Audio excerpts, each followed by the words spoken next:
Bonjour à tous mes abonnés, aux frères et sœurs et aux amis. Je vous embrasse tous, soyez tous bénis. Je vais lire un petit extrait et puis demain je verrai. J'ai pas trouvé ce que je voulais mettre, mais c'est pas grave. Le principal, c'est que je lise un petit morceau, voilà. Bon, bah j'ai repris des forces quand même. Je souffre beaucoup du dos, mais j'ai repris des forces. C'est déjà ça. Et puis, comme on demande, on reçoit. Ouais. Alors, page 977, Matthieu, c'est quel numéro? Matthieu 21. C'est le 21 dans le... Ouais, je m'y retrouve plus, moi, vas-y. Ouais, c'est 21. C'est Matthieu 17, 18. Là, il y a le 21. Pierre s'approcha de lui et dit, « Seigneur, combien de fois pardonnerai-je à mon frère lorsqu'il péchera contre moi? Sera-ce jusqu'à 7 fois ?» Jésus lui dit, « Je ne te dis pas jusqu'à 7 fois, mais jusqu'à 70 fois 7 fois. » C'est pourquoi le royaume des cieux est semblable à un roi qui voulut faire rendre compte à ses serviteurs. Quand il se mit à compter, on lui en amena un qui disait 10 000 talents. Comme il n'avait pas de quoi payer, son maître ordonna qu'il soit vendu, lui, sa femme et ses enfants, et tout ce qu'il avait, et que la dette soit acquittée. Le serviteur, se jetant à terre, se prosterna devant lui et dit, « Seigneur, aie patience envers moi, et je te paierai tout. » Ému de compassion, le maître de ce serviteur le laissa aller et lui remit la dette. Après qu'il fut sorti, ce serviteur rencontra un de ses compagnons qui lui devait 100 deniers. Il le saisit et l'étranglait, en disant « Paie ce que tu me dois ». Son compagnon, se jetant à terre, le suppliait, disant « Aie patience envers moi, et je te paierai ». Mais l'autre ne voulut pas, et il alla le jeter en prison jusqu'à ce qu'il ait payé ce qu'il devait. Ses compagnons, ayant vu ce qui était arrivé, furent profondément attristés, et ils allèrent raconter à leur maître tout ce qui s'était passé. Alors le maître fit appeler ce serviteur et lui dit, « Méchant serviteur, je t'avais remis en entier ta dette parce que tu m'en avais supplié. Ne devais-tu pas aussi avoir pitié de ton compagnon comme j'ai eu pitié de toi ?» Et son maître hérité le livra au bourreau jusqu'à ce qu'il ait payé tout ce qu'il devait. C'est ainsi que mon Père céleste vous traitera si chacun de vous ne pardonne à son frère de tout son cœur. Belle parabole, hein?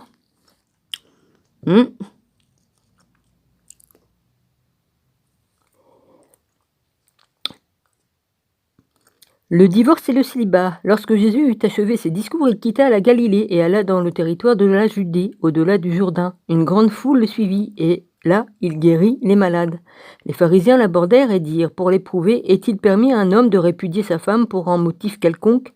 Il répondit, n'avez-vous pas lu que le Créateur, au commencement, fit l'homme et la femme? Et qu'il dit, c'est pourquoi l'homme quittera son père et sa mère et s'attachera à sa femme, et les deux deviendront une seule chair. Ainsi, ils ne sont plus deux, mais ils sont une seule chair. Que l'homme, donc, ne sépare pas ce que Dieu a joint. Pourquoi donc lui dirent-ils, Moïse a-t-il prescrit de donner à la femme une lettre de divorce et de la répudier? Il leur répondit, c'est à cause de la dureté de vos cœurs que Moïse vous a permis de répudier vos femmes. Au commencement, il n'en était pas ainsi. Mais je vous dis que celui qui répudie sa femme, sauf pour infidélité, et qui en épouse une autre, commet un adultère.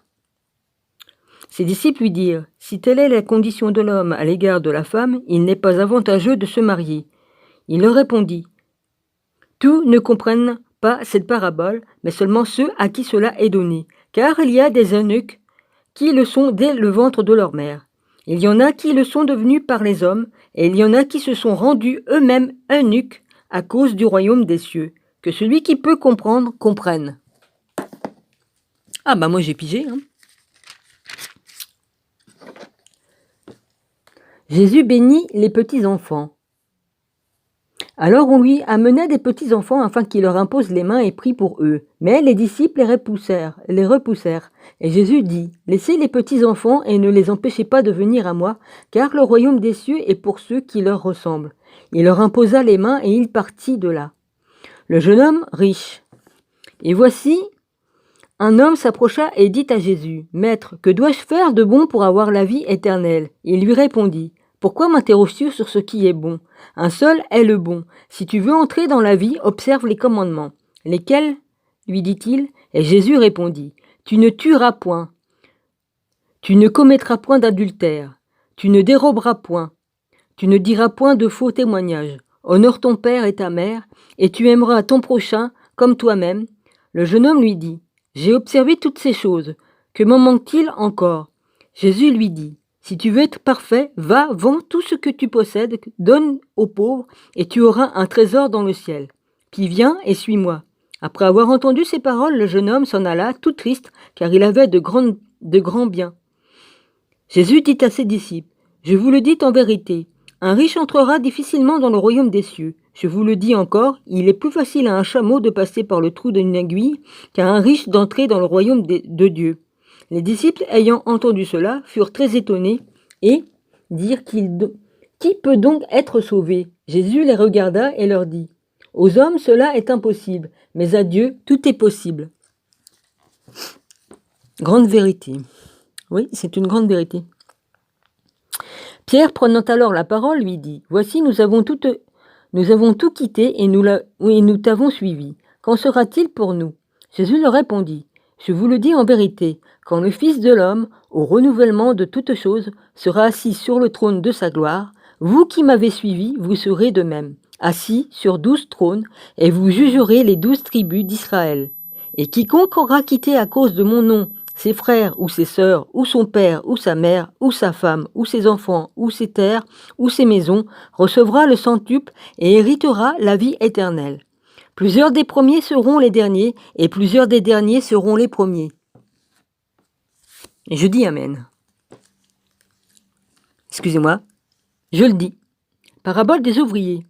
Car le royaume des cieux est semblable à un maître de maison qui sortit dès le matin afin de louer des ouvriers pour sa vigne. Il convint avec eux d'un denier par jour, et il les envoyait à la vigne. Il sortit vers le 3e heure, et il en vit d'autres qui étaient sur la place sans rien leur faire. Il leur dit, « Allez aussi à ma vigne, et je vous donnerai ce qui sera raisonnable. » Et ils y allèrent. Il sortit de nouveau vers la 6e heure, et vers la 9e, et il fit de même.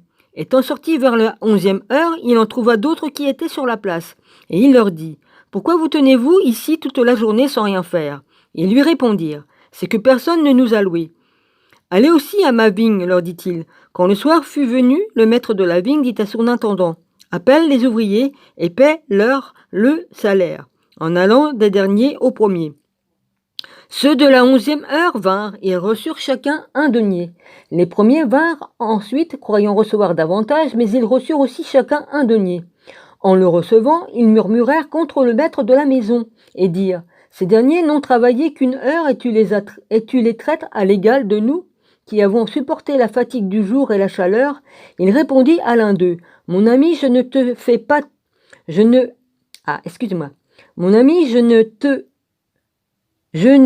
pas tort, n'as-tu pas convenu avec moi d'un denier? Prends ce qui te revient et va-t'en. Je veux donner à ce dernier autant qu'à toi. Ne m'est-il pas permis de faire de mon bien ce que je veux? Ou vois-tu d'un mauvais œil que je sois bon? Ainsi les derniers seront les premiers, et les premiers seront les derniers. » Pendant que Jésus montait à Jérusalem, il prit à part les 12 disciples, et il leur dit en chemin, « Voici, nous montons à Jérusalem, et le Fils de l'homme sera livré aux principaux sacrificateurs et aux scribes. Ils le condamneront à mort, et ils le livreront aux païens pour qu'ils se moquent de lui, le battent de verges et le crucifient, et le 3e jour, il ressuscitera. » Réponse de Jésus à la requête de la mère de Jacques et de Jean. Alors la mère du fils de Zébédée s'approcha de Jésus avec ses fils et se prosterna pour lui faire une demande. Il lui dit, « Que veux-tu ? Ordonne, lui dit-elle, que mes 2 fils que voici soient assis dans ton royaume, l'un à ta droite et l'autre à ta gauche. » Jésus répondit, « Vous ne savez pas ce que vous demandez. Pouvez-vous boire la coupe que je dois boire ? Nous le pouvons, dirent-ils. Et il leur répondit, « Il est vrai que vous boirez ma coupe, mais pour ce qui est d'être assis à ma droite et à ma gauche, cela ne dépend pas de moi. » et ne sera donné qu'à ceux que mon Père l'a réservé, qu'à ceux à qui mon Père l'a réservé. Les 10 ayant entendu cela furent indignés contre les deux frères. Jésus les appela et les deux frères, Jésus les appela et dit, excusez-moi, j'étais remonté sur la phrase d'avant. Il ne sera donné qu'à ceux à qui mon Père l'a réservé. Les 10 ayant entendu cela furent indignés contre les deux frères. Jésus les appela et les deux frères. Oh, c'est énervant. Jésus les appela et dit, vous savez que les chefs des nations les tyrannisent et que les grands les asservissent. Il n'en sera pas de même au milieu de vous. Mais quiconque veut être grand parmi vous, qu'il soit votre serviteur, et quiconque veut être le premier parmi vous, qu'il soit votre esclave. C'est ainsi que le Fils de l'homme est venu, non pour être servi, mais pour servir et donner sa vie, comme la rançon de beaucoup.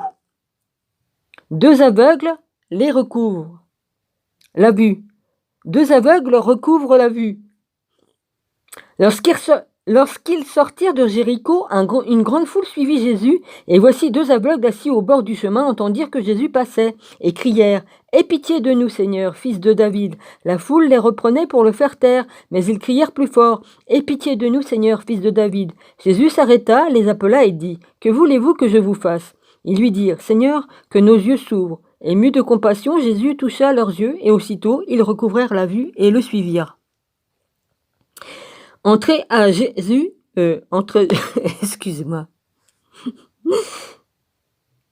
Il est temps que j'aille faire dodo, moi, voilà. Entrée de Jésus à Jérusalem.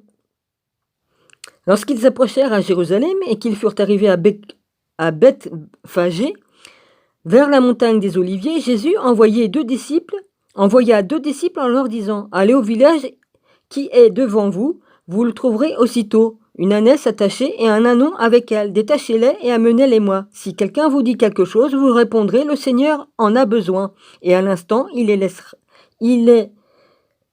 laissera aller. » Or, ceci arriva afin que s'accomplisse ce qui avait été annoncé par le prophète. « Dites à la fille de Sion, voici ton roi vient à toi. »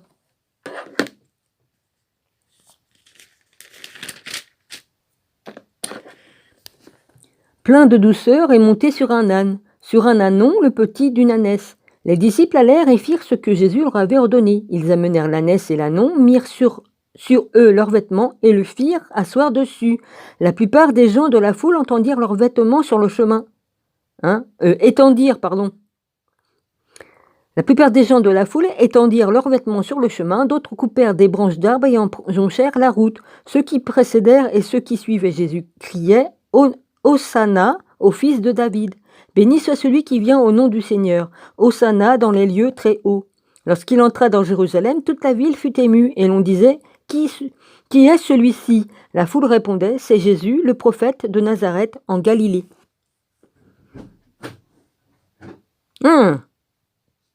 Jésus entra dans le temple de Dieu, il chassa tous ceux qui vendaient et qui achetaient dans le temple, il renversa les tables des changeurs et les sièges des vendeurs de pigeons. Et il leur dit, il est écrit, ma maison sera appelée une maison de prière, mais vous, vous en faites une caverne de voleurs. Des aveugles et des boiteux s'approchèrent de lui dans le temple, et il les guérit. Mais les principaux sacrificateurs et les scribes furent indignés à la vue des choses merveilleuses qu'il avait faites, et des enfants qui criaient dans le temple, Hosanna au fils de David, et lui dirent, entends-tu ce qu'ils disent? Oui, leur répondit Jésus. N'avez-vous jamais lu ces paroles? Tu as tiré des louanges de la bouche des enfants et de ceux qui sont à la maternelle. Et les ayant laissés, il sortit de la ville pour aller à Béthanie, où il passa la nuit. Le figuier stérile. Ça on verra ça demain, hein. Je vous embrasse fort, soyez tous bénis, et puis à la prochaine. Peut-être la suite demain ou pas. Mais je crois que je vais bientôt arriver à l'endroit où que je voulais trouver. Là, je suis à la page 980. Voilà.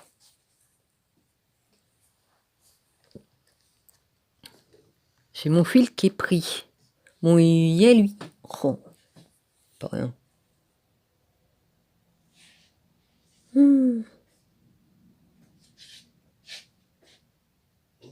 Bonne nuit, dors bien.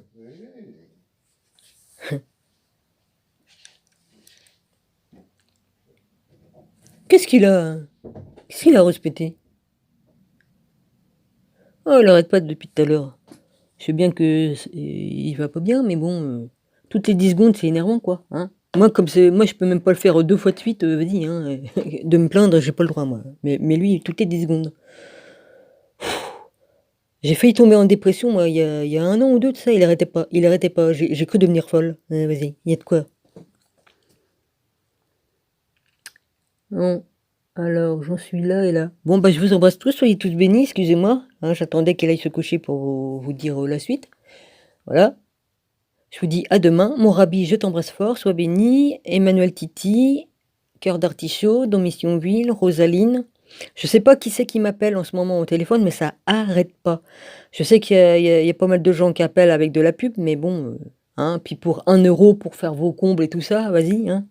Mais je sais pas. Alors s'il y a quelqu'un qui me connaît et qui essaye de m'appeler, bah qui parle, hein, parce que si on parle pas, je décroche pas. Hein? L'autre coup, j'ai décroché, j'en avais tellement marre, ça faisait au moins 15 fois qu'on m'appelait, j'en avais ras-le-bol. J'ai décroché, qu'est-ce qu'ils ont fait? Ils m'ont raccroché au nez. Ah, comme c'est marrant, hein? Et le numéro, je l'ai relevé et j'ai rappelé. Ah non, on n'a pas décroché, dis donc. Ça se trouve, j'ai appelé à Tinsit, je sais pas quoi, là-bas, on a un là-bas, là, hein? Parce qu'il y en a qui appellent de là-bas, d'Algérie ou du Maroc, là, pour leur connerie de pub, là, de trucs d'1 € là, ou quoi qu'est-ce. Ouais. Enfin, il y a quand même des drôles de numéros, hein. De téléphone, je parle. Hmm. Ah oui, puis qu'est-ce que je voulais dire d'autre? Oui. Il y a une personne sur sa chaîne, il cherche à tout prix à savoir le jour exact où Jésus va poser son pied en Israël, là-bas, là. À quoi ça sert de savoir exactement? Normalement, dans les écrits, il est bien dit que seul le Père sait quand le Fils va le faire et que même le Fils ne le sait pas lui-même. Alors comment des gens qui suivent Dieu et le Fils et le Père peut savoir mieux que les autres, même en décortiquant tous les écrits. Il le fait bien, hein, il explique bien, le monsieur. Mais je lui ai même dit, t'as fait un sacré boulot. Mais bon, je ne veux pas lui dire à quoi ça sert de chercher, mais je me pose des questions. Si Jésus lui-même ne sait pas l'heure ni quoi qu'est-ce, comment, alors qu'il n'y a que le Père qui le sait, comment nous, on peut savoir la date exacte, hein? Voilà. Ça fait des années qu'il fait ça, ce monsieur. Bon, puis en même temps, il dit il est guidé par le Saint-Esprit, donc ça se peut très bien, mais c'est Jésus, il va quand même pas dire: «Tiens, je viens tel jour, à telle heure», hein? Je crois pas, hein. À ce moment-là, il va avertir quoi? Tous les présidents et tout ça qui vont ils vont mettre les canons nucléaires, sur lui comme ça, vas-y, comme il va arriver? Mmh? Excusez-moi de dire ça, mais Jésus, il vient comme il aura envie de venir, comme le Père dira: «Va mon fils faire, voilà, il obéit à son Père. C'est tout. Bon, je vous quitte là. C'est une petite réflexion que je me fais, voilà. Mon rabbi, je me fais des petites réflexions comme ça par moment. Je me pose des questions, voilà. S'il y a quelqu'un qui veut y répondre, qu'il répond. Mmh.